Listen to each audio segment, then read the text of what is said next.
Minister for religious affairs Qadri साहब हैं, doctor Qadri साहब वो अवेलेबल नहीं है, तो उनके बिहाफ पे मैं इस पर रिस्पॉन्ड करूँगा।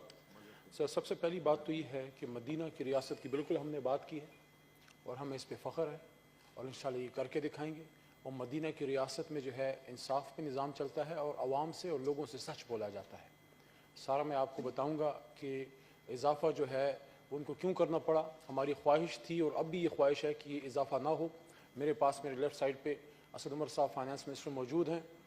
नॉर्मली जब किसी चीज़ में सब्सिडी की ज़रूरत हो और कोई रिलीफ चाहिए होता है तो असद उमर साहब उस पर ज़ाहिर है क्योंकि ख़जाने का वो ख्याल रखते हैं, तो वो उनकी तरफ से इतनी आसानी से रिलीफ नहीं मिलता। लेकिन इस पे असद उमर साहब की सपोर्ट थी, वो चाह रहे थे कि मिले, लेकिन कुछ वजूहात की बुनियाद पे वो ना किया जा सका, वो मैं आपको बताता हूँ। अब भी हमारी ख्वाहिश है कि इसमें रिलीफ मिल जाए, कोशिश हमारी जारी है। थोड़ा सा मैं आपको फैक्ट्स एंड फिगर्स बता देता हूँ कि ये क्यों हमें करना पड़ा। सर, पहली बात तो ये है, जिस तरह मैंने कहा, मुश्ताक साहब ने कहा कि लोगों को हज से जाने से रोका जा रहा है, ऐसी कोई बात नहीं है।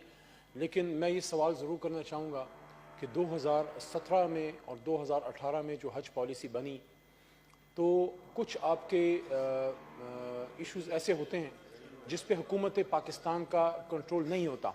जो पाकिस्तान से बाहर, जो सऊदी अरब में जो रेट्स में इंक्रीज़ होती है, 2018 इलेक्शन का साल था। इलेक्शन के साल में मुस्लिम लीग नवाज़ की उस वक्त की हुकूमत ने 2017 के ही रेट्स रखे। मैं आपको थोड़े से फैक्ट्स फिगर्स बता देता हूँ कि क्यों ये हमें करना पड़ा। पहले तो मैं आपको ये बता दूं कि 70% अखराजात जो हैं आपके हज के, वो सऊदी अरब में ही आते हैं और उस पर फिर हमारा कोई कंट्रोल नहीं होता। बिल्डिंग्स जो 2017 में हमें मिल रही थी, उस पर पाकिस्तानी रुपीज़ 60,900 2017 में हमारा खर्चा आ रहा था, जो कि 2100 सऊदी रियाल बनता है। और सऊदी रियाल का भी मैं आपको बता दूं कि आज असद उमर साहब इधर मौजूद हैं, ही में करेक्ट मी, कि 2017 में 29 रुपये का एक सऊदी रियाल था, जो 31.5 का 2018 में हो, और अब वो 39 का है।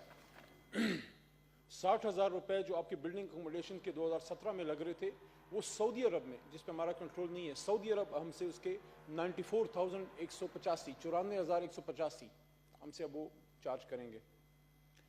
सलवात ट्रांसपोर्ट पे 9,280 रुपये हम उनको दे रहे थे, जो 320 सऊदी रियाल बनती है। 2017 में राउंड अबाउट 9,000 रुपये दे रहे थे, जो अब 13,104 हमें देने पड़ेंगे सऊदी अरब में।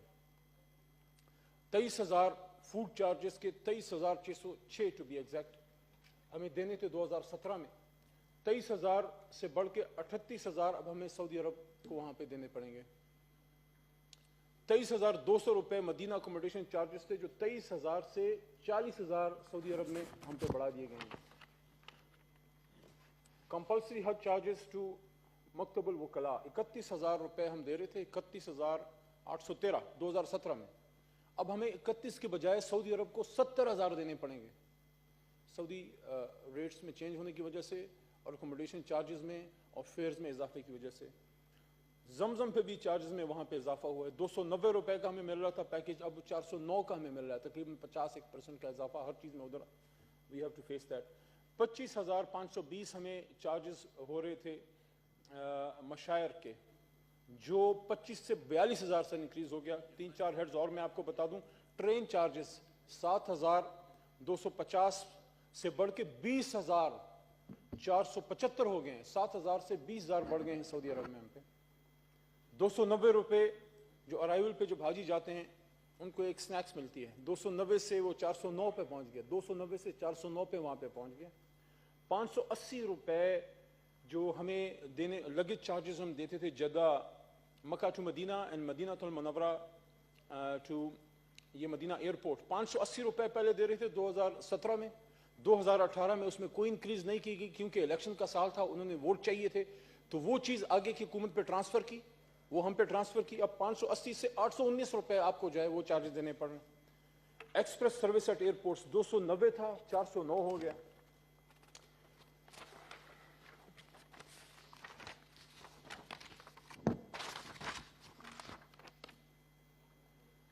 कुर्बानी का मैं आपको एग्जांपल दे दूं। कुर्बानी 13,050 में हमें मिल रहा था 2017 में, जो 19,451 में। एयर ट्रैवल जो है, जो कुछ प्राइवेट एयरलाइंस भी उसमें हैं, उनकी तरफ से जो हमें कोई 17,000 की मेरे ख्याल में उधर से भी increase we have to face that 17,000 की। तो ऑनरेबल चेयरमैन साहब, आप मुझे ये बताइए कि या तो हुकूमत जो है कहीं और इसकी कट लगाए, वो बोझ कहीं और डाले, या फिर वो अवाम की तरफ ट्रांसफर हो किसी ना किसी लेवल पे। कोशिश ये की गई है कि मिनिमम जो है वो चार्जेस रखे जाएं, कोशिश की गई है कि जितना हो सके उनको रिलीफ मिले, और उस पर हमारे फाइनेंस मिनिस्टर साहब सपोर्ट भी कर रहे थे, लेकिन जाहिर है वो कोशिश तो कामयाब नहीं हो सकी। ख्वाहिश हमारी अब भी है कि इसको हम कम करें, लेकिन ये बात करना कि लोगों को हज से रोका जा रहा है, लोगों को जो है मदीना की रियासत में ये रंग उसको देना ठीक नहीं है, क्योंकि जितना चार्जेस बढ़े हैं, जितना पाकिस्तान के रुपए की कदर में कमी आई है, जितना 2017 और 18 में इलेक्शन की वजह से उस वक्त खर्चा नहीं बढ़ाया गया, जो कि मेरे ख्याल में उस वक्त बढ़ाना चाहिए था। अगर आप थोड़ा सा बतदरीज बढ़ाते तो हो सकता है कि इस वक्त इतना ज़्यादा ना बढ़ाना पड़ता। बहरहाल मैं ये समझता हूँ कि हुकूमत इस पर कोशिश कर रही है, कादरी साहब की भी कोशिश है कि हज से पहले इसमें कुछ ना कुछ रिलीफ इंशाल्लाह आवाम को मिल जाए। Thank you.